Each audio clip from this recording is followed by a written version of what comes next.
Now we will talk about articles. So what are articles?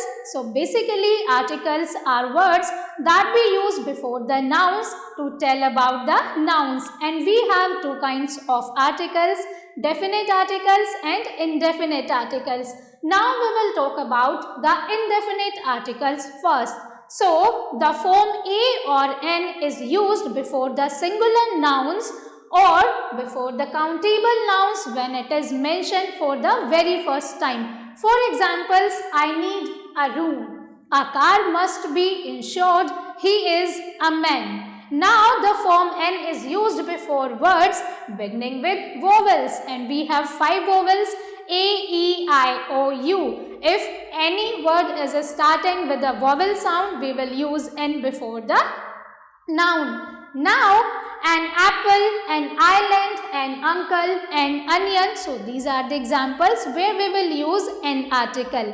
Now, moving ahead, and we will see few different rules where we will be using indefinite articles a and n. Now, but when they are pronounced consonant, use a. For example, a horse, a hat, a house, a hall, and etc. After many, such, quite, rather, what, and etc. as exclamations before singular countable nouns. For example, it is a place I like most.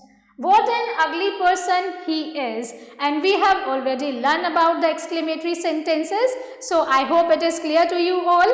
Now in the sense of one. For example, I have a pen. Here we are talking about the singular pen, only one object. Here only one pen we are talking about. Then they have an ox.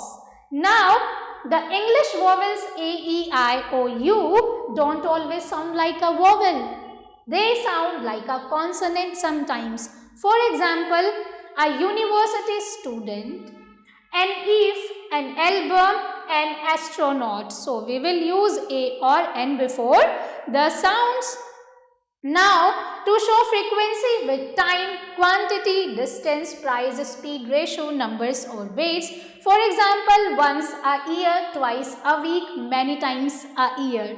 I hope it is clear to you all. Now you all can go through the remaining rules where you will be using the indefinite articles.